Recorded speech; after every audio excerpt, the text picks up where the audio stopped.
In April of this year, a massive cargo ship slowly made its way into China's Tianjin port. On board, 300,000 tons of soybeans. The paperwork was clean. The packaging was labeled correctly. The certificates of origin were stamped, signed, and appeared completely legitimate. By every visible measure, this was a routine international agricultural shipment. Soybeans from Argentina, one of China's most important food trade partners, arriving as they had dozens of times before. But something wasn't right. Within hours of the ship docking, Chinese customs officials had pulled samples. Within days, those samples had been run through a battery of tests. And what those tests revealed sent shockwaves not just through the port of Tianjin, but through agricultural markets, diplomatic circles, and trade policy discussions across the entire world. Those soybeans were not from Argentina. They were American. Someone, or a network of someones, had taken soybeans grown in the American Midwest, shipped them across thousands of miles to South America, repacked them in Argentine sacks, forged their certificates of origin, and then attempted to sneak them into China under a false identity. China sent every single ton back. And then the question started. Why would American soybeans need to travel halfway around the world just to change their clothes? How exactly did Chinese customs officials see through a deception that, on the surface, appeared so carefully constructed? And what does this single incident, one rejected cargo ship at one Chinese port, tell us about the much larger and far more consequential trade war currently reshaping the global economy? Those are the questions we're going to answer today. I'm Mike, and you're watching Hems Reports. Stay with us, because this story goes a lot deeper than a shipload of beans. To understand why American soybeans were traveling through Argentina in disguise, you first need to understand the broader economic conflict in which this incident took place. Because this story doesn't begin at a Chinese port. It begins in Washington. Every time Donald Trump has occupied the White House, China has found itself at the center of his economic crosshairs. His political worldview treats China not merely as a competitor, but as a fundamental threat to American economic dominance. A country that has, in his telling, taken advantage of the United States for decades through unfair trade practices, currency manipulation, and the systematic hollowing out of American manufacturing. Whether or not you agree with that characterization, the policy response it produces is consistent and aggressive tariffs. Lots of them. In February 2025, the Trump administration announced an initial 10% tariff on all goods imported from China. That was the opening move. What followed was a rapid and dramatic escalation. By April 10th of the same year, the total cumulative tariff rate that the United States had imposed on Chinese imports had climbed to an almost surreal figure, 145%. Let that number sink in for a moment. A product that costs $100 to manufacture in China would now face $145 in tariffs alone just to enter the American market. The practical effect of that kind of rate is not to make Chinese goods more expensive. It is to make normal trade between the two countries functionally impossible. Beijing, as it always does in these situations, responded. China is not a country that absorbs economic pressure quietly. On February 10th, just days after Trump's initial announcement, China's government hit back with a targeted set of retaliatory tariffs. American coal and liquefied natural gas faced a 15% tariff. Crude oil, agricultural machinery, large displacement automobiles, and pickup trucks were hit with 10%. The message was deliberate. These were sectors where American exporters had the most to lose. But China didn't stop there. Alongside the tariffs, Beijing imposed export controls on a range of strategically critical materials, including tungsten, thulium, molybdenum, bismuth, and indium. These are not household names, but in the world of advanced manufacturing, semiconductors, and defense technology, they are absolutely essential. China produces a dominant share of global supply for many of these materials, and restricting their export was a calculated signal. We have leverage too, and we're not afraid to use it. Then, on March 3rd, another round of tariffs landed. American chicken, wheat, corn, and cotton were hit with 15%. Sorghum, pork, beef, seafood, fruits, vegetables, and dairy products all faced a 10% tariff. Agriculture, in other words, had become a front line in this conflict. And of all the agricultural products caught in the crossfire, none carried more weight, economically, strategically, or diplomatically, than soybeans. Here is a fact that surprises many people outside of agricultural policy circles. China, a country of 1.4 billion people with one of the world's most productive farming sectors, cannot grow enough soybeans to feed itself. Not even close. China's three primary staple crops, rice, wheat, and corn, are produced domestically in sufficient quantities to meet national demand. The country's farmers have, over decades of investment and development, achieved a level of self-sufficiency in these grains that protects China from the kind of food security vulnerability that has historically destabilized nations. But soybeans are a different story. In 2024, China's total domestic soybean production reached approximately 20.62 million tons. That sounds substantial until you compare it to what China actually needs. The gap between domestic production and domestic demand is enormous. And to bridge that gap, China must import on a scale that is almost difficult to comprehend. In 2024, China imported a total of 157 million tons of grain, at a combined cost of approximately $50.8 billion. Of that staggering total, soybeans accounted for 105 million tons, representing 66% of all grain imports by volume. Think about what that means. For every $100 China spent on imported grain in 2024, more than $70 went towards soybeans. A single crop, a single commodity, representing the single largest item in one of the world's largest national import bills. Why does China need so many soybeans? Well, the answer lies not just in direct human consumption, like tofu, soy milk, and other food products, but really in the broader food production chain. Soybean meal is actually one of the primary protein sources used in Chinese livestock and poultry feed.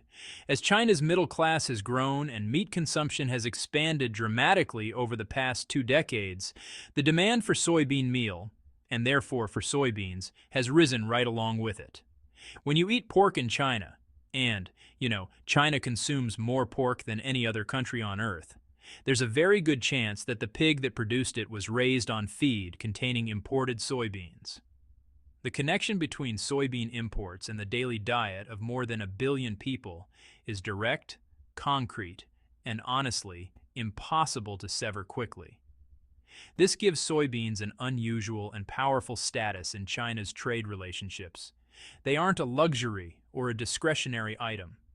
They are, in fact, a fundamental input into the national food supply. And that makes the countries that supply them and the trade relationships that govern those supplies matters of genuine national security. For most of the past 2 decades, China's soybean imports were dominated by 2 countries, Brazil and the United States. Between them, these 2 agricultural giants supplied more than 80% of everything China bought on international soybean markets. Brazil has long held the top position. In 2024, China imported more than 74 million tons of soybeans from Brazil, spending approximately $26.9 billion in the process. That figure represented nearly 70% of China's total soybean imports that year. The Brazil-China soybean relationship is one of the most significant bilateral agricultural trade partnerships anywhere in the world, and it has grown steadily stronger over time, partly as a direct consequence of trade tensions between China and the United States. The United States, historically, was China's second-largest soybean supplier. In 2024, China imported approximately 22 million tons of American soybeans at a cost of close to $9 billion. That is still a very large number in absolute terms, but it represents a significant decline from the peak years of the trade relationship. To understand how far that relationship has fallen, consider this. In 2016, the total volume of U.S. soybean exports hit its highest ever recorded level at 58.23 million tons. Of that, China alone imported 36.1 million tons, representing 62% of all U.S. soybean exports and equivalent to approximately 30% of total American soybean production in that year. The United States and China were, at that moment, locked in an agricultural trade partnership of remarkable depth and mutual dependence. Then came the trade wars. By 2024, 8 years after that peak, U.S. soybean production had declined from 119 million tons to around 100 million tons, and China's imports from the U.S. had fallen from 36.1 million tons to just 22.12 million tons, a reduction of nearly 14 million tons. The relationship that had once accounted for nearly a third of American soybean output had been dramatically and deliberately scaled back. Argentina, the third significant player in this story, occupies an important supporting role. Argentina is the world's largest exporter of soybean meal and soybean oil, and, well, a major exporter of raw soybeans as well. Its production is substantial, its prices are competitive, and Chinese importers have steadily increased their reliance on Argentine supply over the years. In a single month in 2022, China ordered nearly 3 million tons of soybeans from Argentina, almost matching the country's entire import volume from Argentina for the whole of 2021. By 2024, China's annual imports from Argentina had reached 4.1 million tons, priced at approximately $374 per ton. And in just the first 2 months of 2025, China had already imported 120,000 tons, a pace suggesting that the full-year total could well exceed 2024's record. Argentine soybean growers had every reason to feel optimistic about their relationship with China, until the cargo ship arrived. Let's step back and look at this from the perspective of an American soybean exporter in early 2025. You are sitting on large quantities of soybeans that you need to sell. Your production infrastructure is built around the assumption that a significant portion of your output goes to China, the world's largest buyer. But China, facing U.S. tariffs of 145% on its own goods, has responded with retaliatory measures that effectively shut American agricultural products out of the Chinese market. Your beans are not moving. Your storage facilities are filling up. Your cash flow is under pressure, and the buyers you used to rely on, Chinese importers who once placed regular, large orders, have gone silent. You are, in industry terms, stuck. Now you know that China still needs those soybeans. That fundamental demand hasn't disappeared. The livestock needs to be fed. The tofu needs to be made. The soybean meal needs to flow. China is buying from Brazil and Argentina at record levels precisely because it has stopped buying from you. The beans are still going in, just not yours. And so a plan begins to take shape. What if the soybeans didn't travel as American soybeans? What if they made a detour to Argentina, say, or Brazil? What if, along the way, they were repackaged in new bags, provided with new paperwork, and given a new identity? On paper, it seems almost elegant in its simplicity. The physical product is identical. Soybeans are soybeans, right? The buyer gets what it needs. The seller moves its inventory. The paperwork says, Argentina. Everyone wins. Except, of course, for one significant problem. China was watching. According to what unfolded this April, a cargo vessel loaded with 300,000 tons of soybeans arrived at a Chinese port. The outer packaging was Argentine. The certificates of origin identified the goods as Argentine. The shipping documentation appeared to be in order. On a cursory examination, nothing appeared amiss. The protein content of this shipment, presented as Argentine soybeans, measured 35.1%. That is a number that immediately raises red flags for anyone familiar with soybean biochemistry. Argentine soybeans, due to the specific combination of soil composition, climate conditions, and agricultural practices in the Pampas region where most of Argentina's soybean crop is grown, typically produce protein content readings that do not exceed 34%. That ceiling is consistent, well documented, and known to experts in the field. American soybeans, grown in different soil under different conditions using different cultivation methods across the Midwest, consistently test higher in protein content, typically in the range of 35% or above. That 35.1% reading wasn't just slightly outside the expected range for Argentine soybeans. It was a precise match for the biochemical profile of American ones. But the protein test was not the only thing that gave the shipment away. When customs officials examined the physical packaging more closely, they found something that, in retrospect, seems almost careless. The sacks used to transport the soybeans were American manufactured, not Argentine, not neutral third-party packaging. American sacks, carrying what was supposedly Argentine grain. That detail, combined with the protein content data, left no room for reasonable doubt. The speed with which China's customs system was able to reach that conclusion in 2024 speaks to how seriously China has invested in the technical infrastructure of trade verification. And that infrastructure has only become more sophisticated since. GPS-based tracking analysis of cargo vessel routes was one tool deployed, cross-referencing the ship's actual navigation history against the claimed origin of its cargo. If a vessel claims to be carrying Argentine soybeans, its movement history should be consistent with having operated in or near Argentine ports. If the GPS data tells a different story, that inconsistency becomes evidence.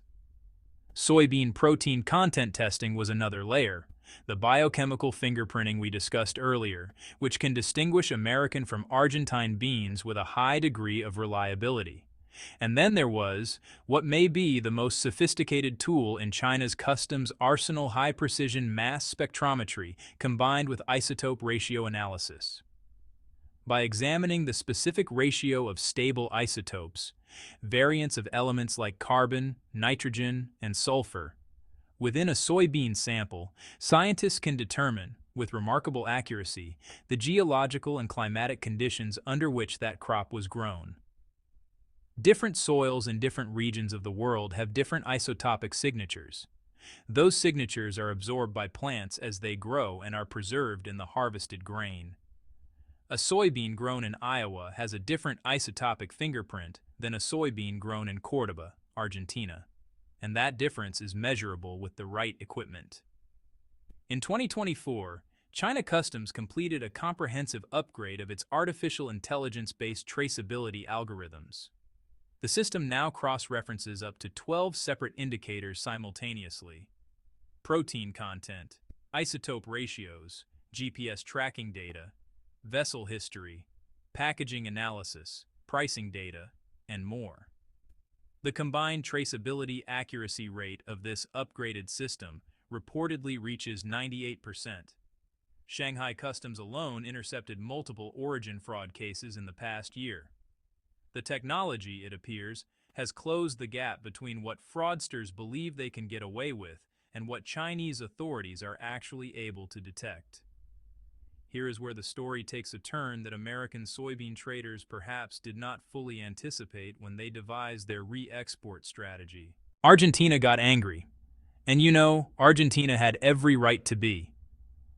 Just consider the position in which Argentine soybean exporters found themselves. By 2024, China had become the destination for more than 70% of Argentina's total soybean exports. The Chinese market wasn't just important to Argentina's agricultural sector, it was really the dominant pillar supporting it. We're talking about billions of dollars in annual revenue, thousands of jobs, and honestly, the economic stability of entire farming regions. When the fake soybean incident became public, when it emerged that shipments of American origin beans had been deliberately falsely labeled as Argentine and sent to China, the damage to Argentina was immediate and concrete. Some Chinese importing companies, responding to the uncertainty and reputational contamination surrounding Argentine origin certificates, immediately suspended procurement contracts with Argentine suppliers. It didn't matter that legitimate Argentine exporters had nothing to do with the fraud. The taint of association was enough to make cautious buyers pause. Argentina's Ministry of Agriculture moved swiftly. An official complaint was submitted to the World Trade Organization, publicly accusing the United States, or at least U.S.-based traders acting without government direction, of conduct that had not only disrupted Argentina's legitimate commercial relationships with China, but had actively and seriously damaged Argentina's national reputation as a reliable trade partner.